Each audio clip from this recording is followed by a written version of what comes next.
Two of the most popular smartphone under ₹35,000 iQOO Neo 10, Realme GT 70 दोनों ही एकदम latest smartphone है। आज इनका कंपैरिजन करके आपको एकदम डिटेल में बताएंगे ये फ़ोन अच्छा है या ये फ़ोन अच्छा है। अगर आप हमारे चैनल पर नए हैं तो आपको बता देता हूँ कि हमारे कंपैरिजन्स बड़े मशहूर होते हैं और लोगों ने बहुत प्यार दिया है। बहुत अच्छे तरीके से हमारे कंपैरिजन्स हम करते हैं, डिटेल में करते हैं, सब कुछ बताते हैं।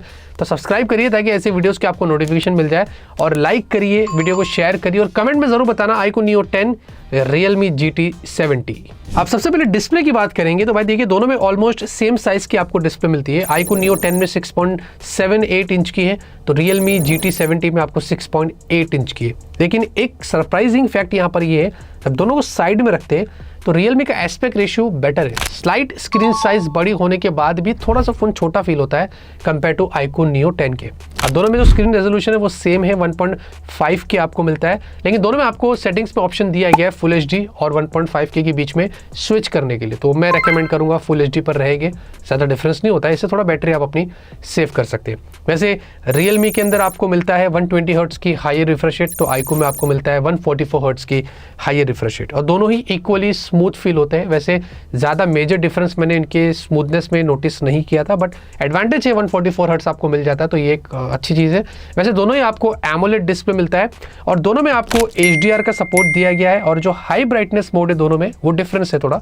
जैसे कि Realme में 1800 निट्स है तो iQOO में 2000 निट्स है, और Realme में 6000 निट्स की पीक ब्राइटनेस है तो iQOO में आपको 5500 निट्स की पीक ब्राइटनेस है। अब डिफरेंस यहाँ पर ये है कि अगर आप Realme में जब तक एक्स्ट्रा ब्राइटनेस ऑन नहीं करते तो iQOO थोड़ा सा ब्राइट लगता है।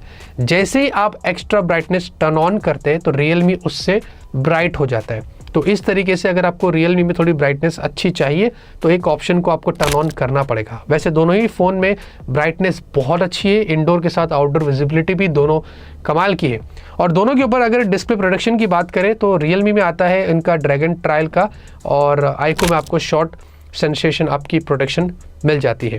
वैसे दोनों के अंदर दोस्तों जो बेजल्स है वो आपको काफ़ी कम मिलते हैं, लेकिन मुझे Realme के बेजल्स थोड़े से ज़्यादा नहीं, स्लाइटली बेटर लगे हैं कंपेयर टू iQOO के, और पंच होल भी दोनों का उतना ही आपको देखने को मतलब सेम ही मिल जाता है।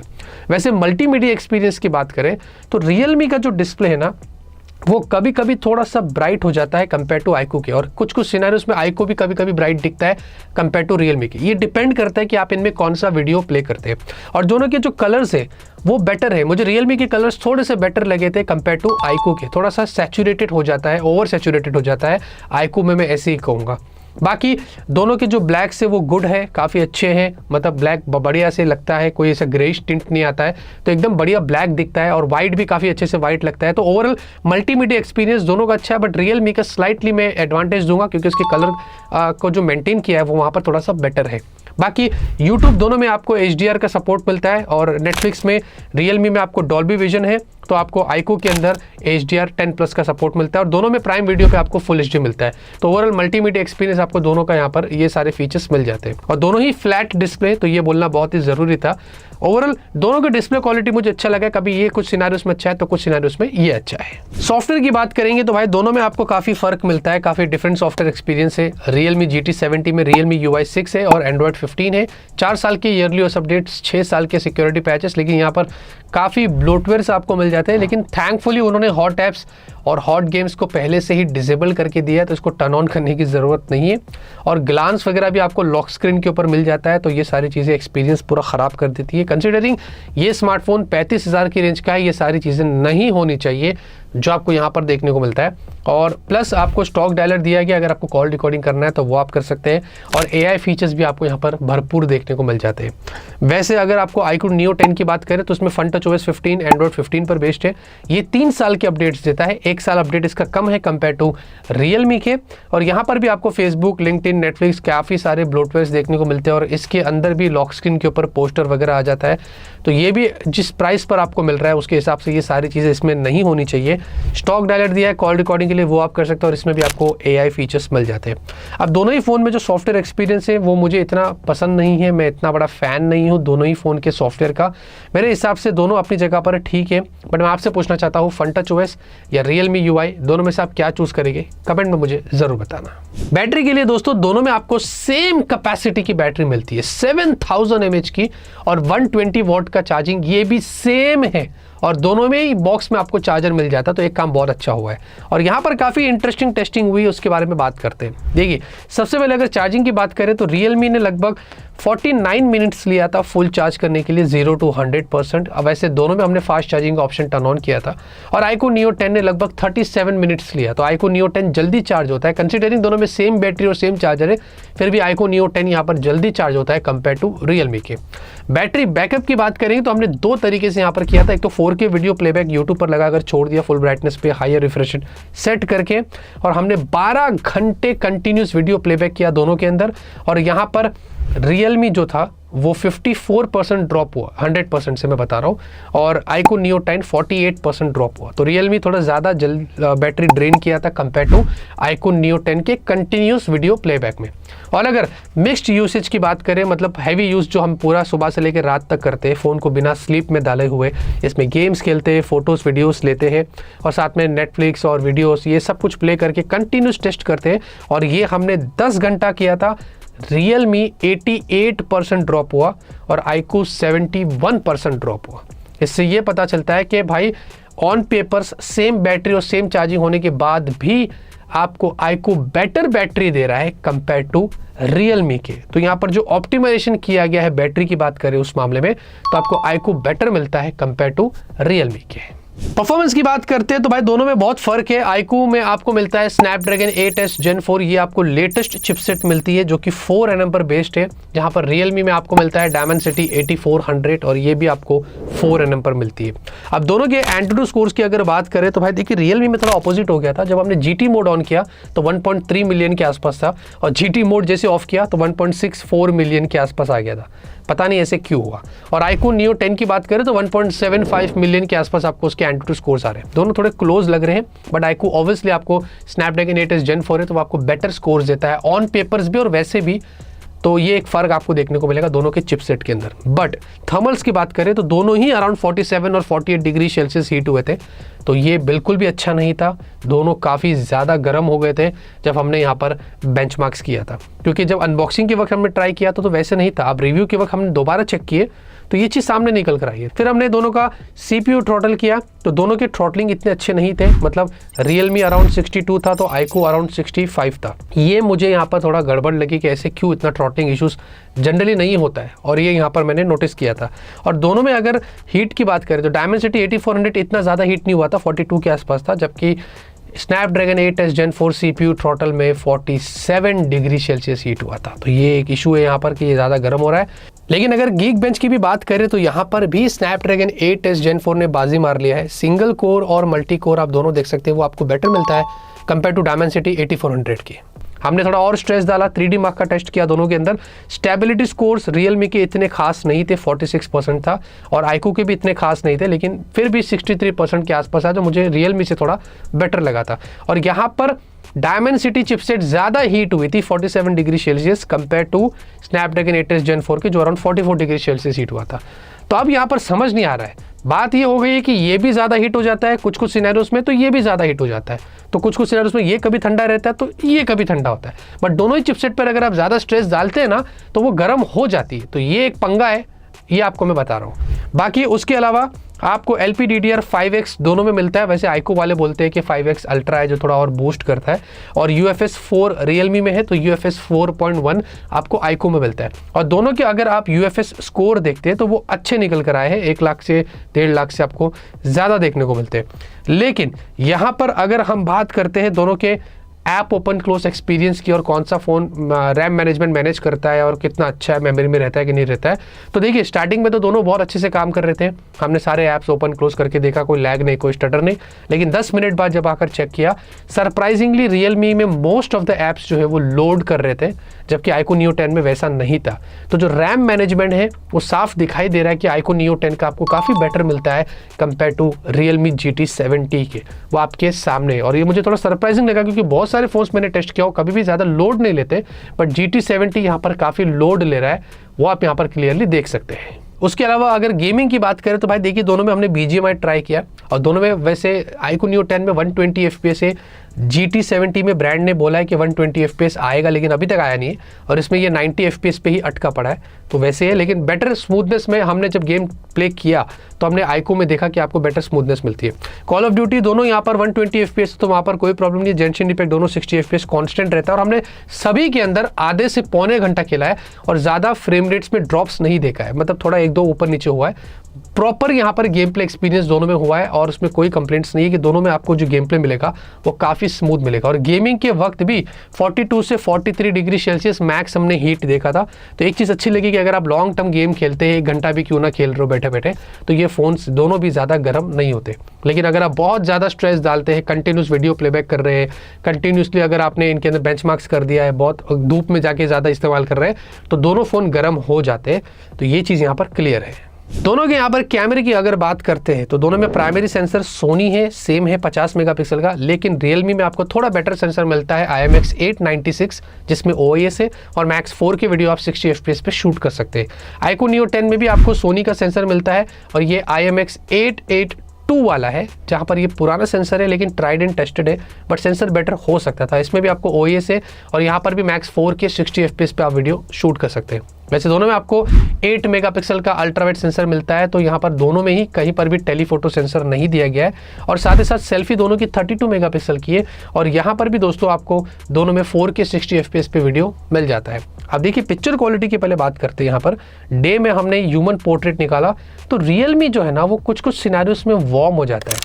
आइको जो है ना वो नॉर्मल रहता है और बैक अगर आप स्काई देखते हैं तो आइको के पोर्ट्रेट्स थोड़े से बेटर निकल कर आते हैं। तो ये डिपेंड करता है कि आप किस सिनारियोस में यहाँ पर फोटो लेते हैं। वैसे दोनों में ही ह्यूमन पोर्ट्रेट जो था वो अच्छा निकल कर आया था, अगर मैं कंक्लूड करूँ एक सेंटेंस के अंदर। वैसे नॉर्मल फोटोज़ की बात करें 50 मेगापिक्सल की, अगर शार्पनेस की बात करें नॉर्मल फोटो क्लिक करके आप जूम करते हैं तो ये जो साइन है इस पर देखेंगे दोनों में क्लैरिटी अच्छी है, लेकिन आइको ने थोड़ी सी बेटर क्लैरिटी लिया है कंपेयर टू रियलमी GT70 के। नॉर्मल फोटो अगर कलर्स की बात करें तो रियलमी थोड़ा क्लोज टू नेचुरल रहता है, आइको थोड़ा कलर को बूस्ट करता है। इनफैक्ट बूस्ट के चक्कर में अगर आप ये गोभी देखेंगे, इस गोभी के कलर को आइको ने चेंज कर दिया, हाँ येलो कर दिया, जबकि रियलमी ने यहाँ पर प्रॉपर कलर मेंटेन किया था जो आप यहाँ पर देख सकते हैं। अगर हम डे में सेल्फी की बात करें तो दोनों अच्छी है, लेकिन रियलमी थोड़ा सा कॉन्ट्रास्ट ही और आइको मुझे थोड़ा सा बेटर लगा था जो आप यहाँ पर देख सकते हैं। स्लो मोशन दोनों में वैसे 240 FPS से डिपेंड करता है, फुल HD और 720p आपको जैसे यूज़ करना है, और दोनों में यहाँ पर मुझे अच्छा लगा, लेकिन रियलमी थोड़ा सा डिटेल बेटर लेता है अगर स्लो मोशन वीडियोज़ की बात करते हैं। फोटो जूम की बात करेंगे तो भाई देखिए दोनों के अंदर आपको अच्छा खासा जूम मिलता है। आप रियलमी में देखिए उन्होंने टेलीफोटो नहीं दिया है, फिर भी 20 टाइम्स जूम दे दिया है, ये डिजिटली काम करता है। और आइको में मैक्स 10 टाइम्स जूम है। दोनों के 10 टाइम्स जूम देखेंगे तो दोनों बेटर है, और रियलमी में आपको एक एडवांटेज ये मिल जाता है कि आपको 20 टाइम्स और जूम करने मिलता है। तो ये एक फ़ायदा है, अगर आप रियलमी के फ़ोन में थोड़ा जूम फोटोज़ लेना तो आपको बेटर जूम यहाँ पर मिल जाता है। और वीडियो जूम की बात करें तो दोनों में आपको बेटर जूम मिलता है, लेकिन मुझे यहाँ पर रियलमी बेटर लगा था, और दोनों में ही मैक्स आप 10 टाइम्स यहाँ पर जूम कर सकते हैं। रियर वीडियो अगर आप देखते हैं डे के अंदर तो दोनों अच्छे हैं, बट रियलमी में यहाँ पर थोड़ा ज़्यादा फ्लिकरिंग है, साफ दिखता है कंपेयर टू आइको के, जो कि नहीं होना चाहिए था। और सेल्फी वीडियो देखते हैं तो दोनों अच्छे हैं, बट रियलमी यहाँ पर सेल्फी में थोड़ा ऑपोजिट हो गया था, सेल्फी में थोड़ा बेटर स्टेबल था। और वैसे डायनामिक जो था रेंज वो दोनों में इतना खास नहीं था। बैकग्राउंड के अंदर वीडियो की बात करें वो आप यहाँ पर देख सकते हैं। नाइट में रियर पोर्ट्रेट की अगर बात करें तो भाई देखिए रियलमी काफ़ी वार्म हो जाता है और आइको थोड़े कॉन्ट्रास्ट को मेंटेन करता है, तो ये चीज़ मुझे अच्छी नहीं लगी। और रियलमी थोड़ा ब्लेंड कर लेता है, मतलब जिस लाइट में आप जाओगे उसी लाइट के हिसाब से आपके फेस टोन को मेंटेन करता है। तो ये एक थोड़ा चीज़ है जो रियलमी में ऑप्टिमाइजेशन की ज़रूरत है, जो कि आइको ने ऐसा कुछ नहीं किया। और स्काई में अगर आप नाइट में देखेंगे तो दोनों में यहाँ पर आपको घोस्टिंग मिल जाती है, लेकिन स्काई कभी कभी रियलमी बेटर कैप्चर कर लेता है तो कभी आइको करता है। दोनों डिपेंड करता है कि किस सिनारोस में आप लेते हैं, तो कलर चेंज हो जाता है स्काई का, लेकिन घोस्टिंग दिखती है वो आपके सामने है। नाइट फ्लेयर की बात करें तो दोनों डिसेंट इनफ है। मैंने इससे बेटर फ्लैश कंट्रोल वाले फ़ोन्स देखे, तो यहाँ पर आपके सामने आप देख रहे हैं इतना खास कंट्रोल नहीं किया गया दोनों में ही फ्लैश को। और फोटो जूम में देखेंगे तो भाई नाइट में दोनों ही फोटो में जूम किया गया था, बिल्कुल भी अच्छा नहीं है। जो भी लिखा है कुछ नहीं दिखाई दे रहा, तो ये मैं बिल्कुल भी आपको रेकमेंड नहीं करूँगा।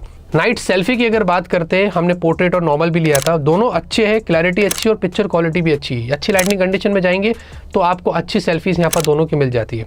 और अगर नाइट सेल्फी वीडियो देखते हैं तो आईक्यू यहाँ पर मुझे थोड़ा सा बेटर लगा था, लेकिन दोनों में फ्लिकरिंग इश्यूज हमने नोटिस किया था, वो आपके सामने आप क्लियरली देख सकते हैं। और रियर वीडियो देखेंगे तो रियलमी ने यहाँ पर थोड़े से बेटर वीडियोस लिया था, बट यहाँ पर फ्लिकरिंग आपको जो है वो दोनों में देखने को मिल रही है, और आईक्यू इस मामले में थोड़ा सा सॉफ्ट हो जाता है। ओवरऑल दोस्तों पिक्चर क्वालिटी में कभी ये अच्छा है तो कभी ये अच्छा है। हमने गूगल ड्राइव की लिंक डिस्क्रिप्शन में डाला है, आप वहाँ पर जाके चेक करके जज कर सकते हैं। फिर भी आप मुझे कमेंट में बताइए कि दोनों के अंदर पिक्चर, फोटोज, वीडियोस आपको किसके बेटर लगे, जरूर बताना। अब डिज़ाइन और बिल्ड की भी बात कर ले तो ये सब्जेक्टिव है, लेकिन फिर भी ये डिपेंड करता है कि आपको क्या पसंद है। इसमें आपको इन्फर्नो रेड और एक ये वाला क्रोम वाला कलर हमारे पास है, इसमें आपको ब्लैक और दूसरे भी आइस सेंस जैसे बोलते हैं और ब्लू वाला भी मिलता है। ये डिपेंड करता है कि आपको कौन सा चाहिए। और रियलमी वैसे थोड़ा बेटर प्रोटेक्शन के साथ आता है, बैक ग्लास है इसका, आईक्यू में पॉलीकार्बोनेट बैक है और दोनों में फ्रेम्स आपको पॉलीकार्बोनेट मिलते हैं।